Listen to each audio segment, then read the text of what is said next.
말씀의 은혜 받으십시다. 다시 한번 인사하겠습니다.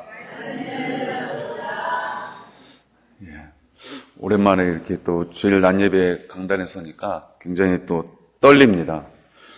오늘도 하나님께서 은혜를 주시기를 원합니다. 먼저 강단의 설교 시간이지만 잠깐 사적인 이야기를 하나 하고 시작을 하겠습니다. 지난주에 저의 외숙모님께서 갑작스레 돌아가셨습니다. 아직 환갑도 지나지 않은 건강하셨던 아직 젊은 그런 분이셨는데 갑자기 뇌출혈로 쓰러지셔서 며칠 만에 이렇게 사망하게 되었습니다. 그저께 장례를 마쳤는데요. 저는 너무 먼 거리라 가지는 못했고 중환자실에 있을 때 잠깐 다녀온 적이 있었습니다. 가까이에 있는 분이 또 이렇게 잘 아는 이렇게 친척분이 갑자기 쓰러지셔서 돌아가시는 그런 모습을 보면서 참으로 인생의 허무함을 다시 한번 느끼게 되었습니다.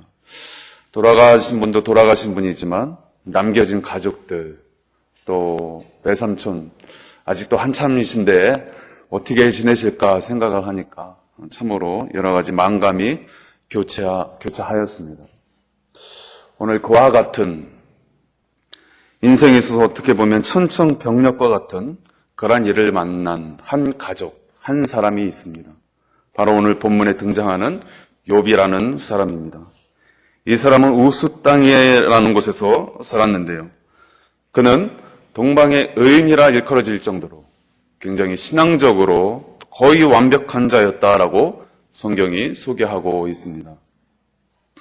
욥기 1장 1절을 보니까 그 사람은 온전하고 정직하여 하나님을 경외하며 악에서 떠난 자더라라고 이렇게 소개를 하고 있습니다.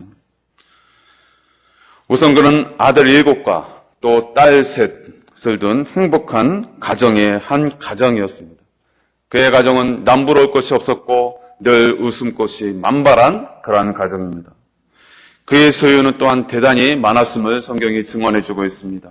양이 7,000마리, 낙타가 3,000마리, 소가 500결이, 암나귀가 500마리라는 또 종도 많이 있었다라고 그렇게 이야기하고 있습니다.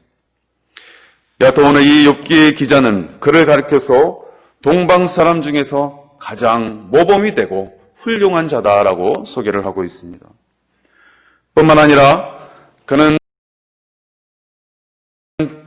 자녀들이 잔치 중에 혹 행여라도 그들이 하나님 앞에서 범죄했을까봐 그 자녀들 이름으로 항상 매일같이 속죄제사를 드릴 정도로 그렇게 과장해서 말하면 그 주머니를 털어도 먼지 하나 나지 않을 정도로 하나님 앞에서 굉장히 깨끗이 살려고 노력했던 그러한 사람인 것입니다. 욥기 1장 5절에 욥의 행위가 항상 이러했다라고 했습니다. 어쩌다가 생각나면 주님을 섬기고 그런 것이 아니라 하나님 앞에서 그리고 사람 앞에서 이 욥은 완벽한 그러한 사람의 모양으로 살았던 것입니다. 때문에 하나님께서도 그의 그런 중심을 보시고 하나님은 사탄에게 그를 칭찬하셨습니다. 네가 내 종 욥을 주의하여 보았느냐? 그와 같이 온전하고 정직하여 하나님을 경외하며 악에서 떠난 자는 세상에 없느니라 라고 할 정도로 완전하신 그 하나님이 피조물의 일개 피조물의 인간을 보고 악에서 떠난 자다라고 세상에서 그와 같은 자가 없다라고 하나님께서 극찬하셨습니다. 그런데 하루아침에 이게 웬일인 것입니까? 남부럽지 않은 이 욥이 하나님이 칭찬하셨던 이 욥의 삶이 완전히 망했습니다. 망가졌습니다.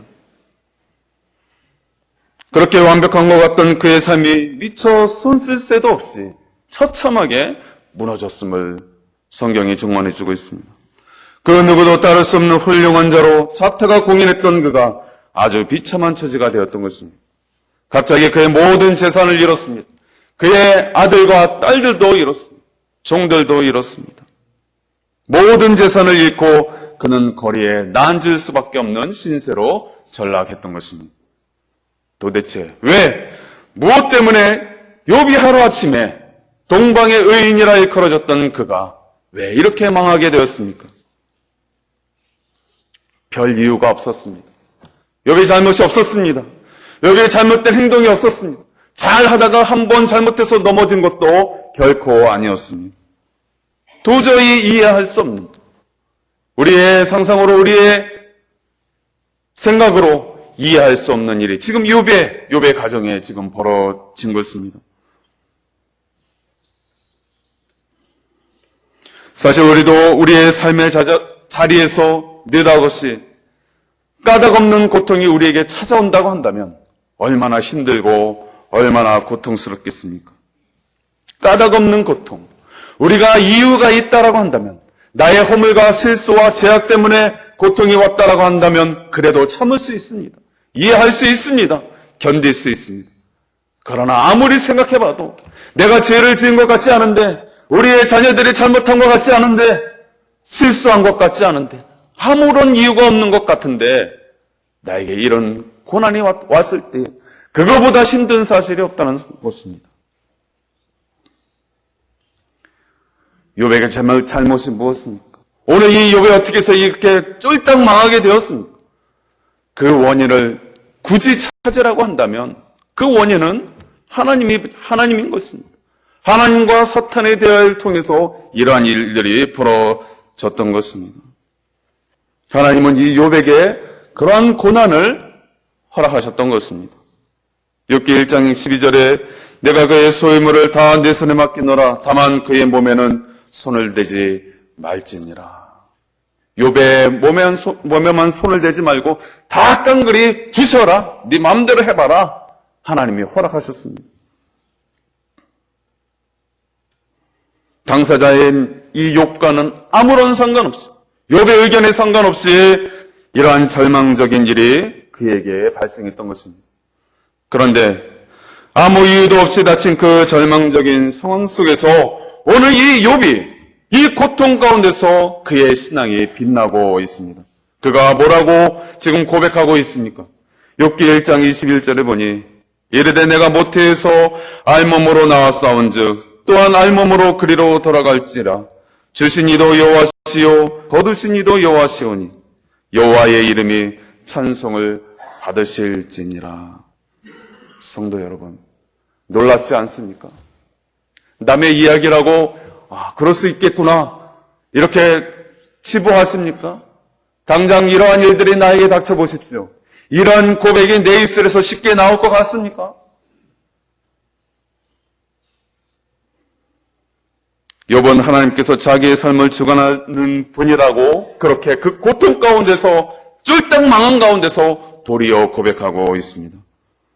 풍성한 삶을 허락하신 분이, 그 풍성한 선물을 주신 분이 걷어가실 때에 주신 분이 하나님이신데 걷어가시는 분도 하나님이 아니시냐? 우리가 원망할 것이 무엇이 있으며 분노할 일이 무엇이 있느냐라고 그렇게 말하고 있는 것입니다. 욥의 믿음 앞에 사탄이 그 의혹과 추궁은 멈추지 않았습니다. 사탄은 계속해서 이 욥을 넘어뜨리기 위해서 또 질문을 합니다. 이야기를 합니다. 욥기 2장 4절에 보니 가죽으로 가죽을 바꾸오니 사람이 그의 모든 소유물로 자기의 생명을 바꾸올지라. 이게 무슨 말일까요? 오늘 우리에게는 생소한 표현 같지만 이것을 좀 더 쉽게 표현을 하면 자기의 목숨 하나 건지기 위해서 못 내놓을 것이 뭐가 있겠냐는 것입니다. 욥의 몸을 치면 반드시 하나님을 원망할 것입니다. 그의 믿음은 깡그리 무너지고 말 것입니다. 그런 것이 바로 지금 사탄의 주장입니다. 결국 사탄의 끈질긴 도전 때문에 욥은 더 근원적인 그러한 고통을 당하게 되었습니다. 하나님께서는 또다시 욥의 시험을 허락하셨는데 이번에는 그의 몸에 질병을 통한 그러한 시험이었습니다. 그러할 때에 하나님은 이렇게 말씀하십니다. 욥기 2장 6절에 내가 그를 내 손에 맡기노라. 다만 그의 생명은 해하지 말라. 그 생명은 건들지 말고 네가 질병을 통해서 한번 건드려봐라. 그래도 욥은 끄떡하지 않을 거야. 하나님은 그 기대를 가지고 사단에게 이런 권능을 허락했습니다. 그것이 다가 아니었습니다. 오늘 이 욥에게 또 다른 고통이 있었는데 그것은 그의 아내를 통한 그러한 고통이었습니다. 그의 아내의 모습이 어떠합니까? 오늘 욥기 2장 9절에 보니까 당신이 그래도 자기의 온전함을 굳게 지키느냐 하나님을 욕하고 죽어라.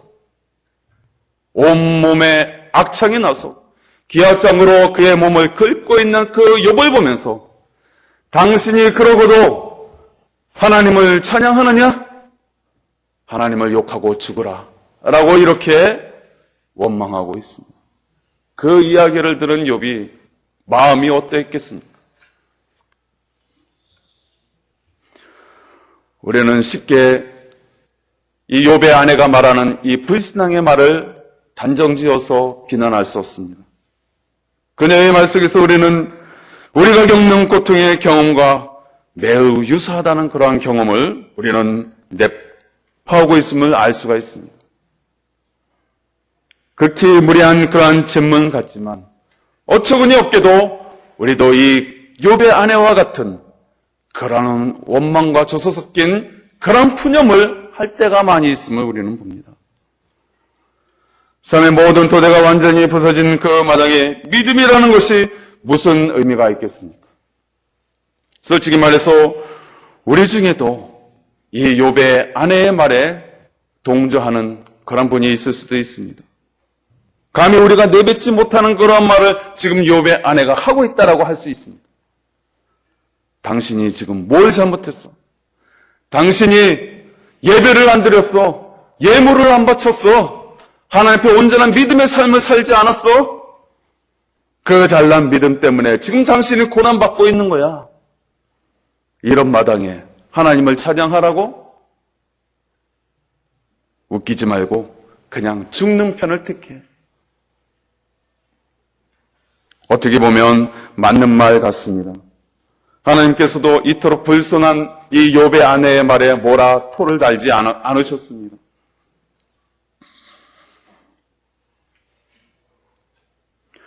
우리는 얼마 전에 추석이라는 명절을 보냈습니다. 이제 조금 후면 한 해의 그런 모든 수확을 결실을 거두는 수확의 계절이 다가옵니다. 이러한 수확의 계절에 우리는 어떤 우리의 삶에 어떤 결실이 있습니까? 풍성한 그러한 결실은커녕 나의 삶을, 올 한 해의 삶을 뒤돌아봤을 때에 내 삶 자체를 포기하지 않을 수 없는 정말 절망 속에 있는 감사는커녕 풍성한 열매는커녕 빈 곳만 찾아왔다라고 그렇게 푸념하는 그런 분이 있지 않습니까? 우리의 이웃이 있지 않습니까? 7포 세대라고 일컬어지는 이 젊은이들에게 취업도 안 되고 결혼도 안 되고 연애도 포기하고 사람 만나는 것도 포기할 수밖에 없는 7포 세대의 이 젊은이들이 우리 주변에 얼마나 많이 있습니까? 빈부의 격차는 날로 커져만 가고 우리의 지도자들은 이런 일들에 관심이 있는지 없는지 알 수 없는 그런 가운데 우리가 살고 있습니다. 결실과 수확의 계절이 어김없이 찾아왔지만 감사하는 일보다 원망하고 불평할 만한 그러한 일들이 우리 가운데 많이 있을 수 있습니다. 때문에 오늘 많은 사람들이 스스로 하나님을 욕하고 죽는 것이 낫겠다라고 그렇게 울부짖고 있는지도 모르겠습니다. 믿음의 사람들도 예외가 아닌 것 같습니다. 그럴 일 있느냐고 반문하는 분이 혹시 계십니까? 물론 믿음의 사람들이 문자적으로 하나님을 욕하지는 않을 것입니다. 그러나 우리가 좀 더 솔직해질 필요가 있는 것입니다. 가정에서, 일터에서, 그리고 교회에서 우리가 지금 어떻게 하고 있습니까? 믿음의 사람으로서 우리는 늘 감사하는 마음으로 살고 있습니까? 믿음의 말을 하고 있습니까? 감사의 말을 하고 있습니까? 세상 사람들의 그러한 이야기에 동조하여서 살기가 팍팍하니 힘드니 왜 이렇게 내 삶이 이렇게 엉망이니 푸념하고 있지 않습니까?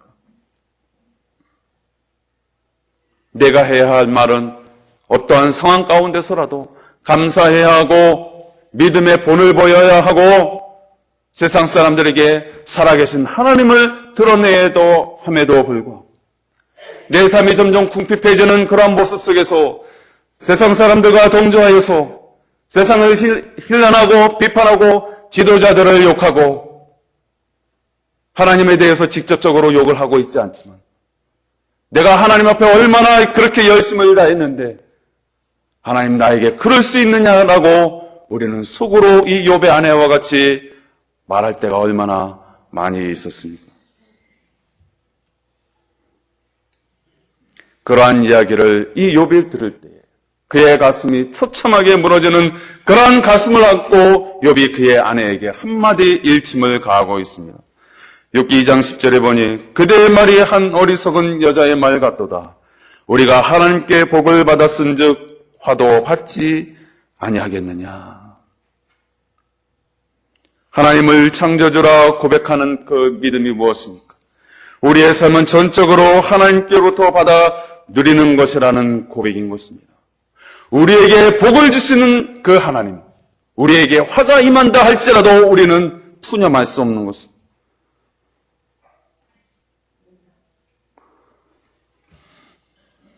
우리의 입장에서 꼭 바람직한 것은 아닐지 몰라도 우리가 복을 받기 원하면 화를 받을 수 있다는 사실도 우리는 염두에 두어야 할 것입니다. 일단 오늘 이 욥의 대답에서 우리가 놓치지 말아야 할 것은 어리석다라고 하는 것입니다. 성경은 이 어리석고 미련한 자의 특징을 하나님의 존재를 알지 못하거나 믿지 못하는 것이라고 거듭 강조하고 있습니다. 우리가 믿음이 있다라고 하면서 하나님을 믿는다라고 하면서 우리의 입으로 원망과 불평이 조소가 계속해서 나온다고 한다면 어리석은 것입니다. 진정한 믿음의 모습이 아니라고 하는 사실입니다. 사랑하는 성도 여러분, 욥은 그 극심한 고통 가운데서 하나님을 찬양하였습니다. 믿기 어려운 일이지만 그가 하나님을 찬송했다는 것은 하나님께 감사하는 마음을 가지고 있다라는 그러한 증거가 아닐 수 없습니다. 그는 모든 일에 이슬로 범죄하지 않았습니다.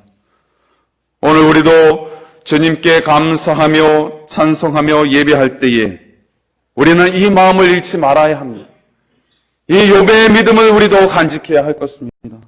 단순히 우리의 창고가 가득 찼기 때문에 감사하는 것이 아닙니다. 또 우리의 빈 창고를 주님이 채워주실 걸 기대하기 때문에 우리가 예배하고 감사하는 것이 아닙니다. 역사의 주인이신 주님께서 지금까지처럼 앞으로도 우리의 삶을 친히 다스리실 것을 믿기 때문에 우리는 감사하고 찬송할 수밖에 없는 것입니다. 그 옛날 욥이 그랬던 것처럼 수많은 믿음의 선진들이 그러했던 것처럼 삶의 여건이 어떠하든지 나는 믿음의 길을 가겠노라. 오직 주님만 바라보고 예 고난을 헤쳐 주님의 그 뜻대로 살겠노라. 고백했던 수많은 우리의 믿음의 선진들과 같이 나는 어떤 상황 속에 있다 할지라도 그 주님의 십자가를 붙들고 믿음으로 날마다 충성스럽게 살겠노라고 다짐하시는 저와 우리 모든 성도님들 다 될 수 있기를 간절히 바라겠습니다. 기도하겠습니다.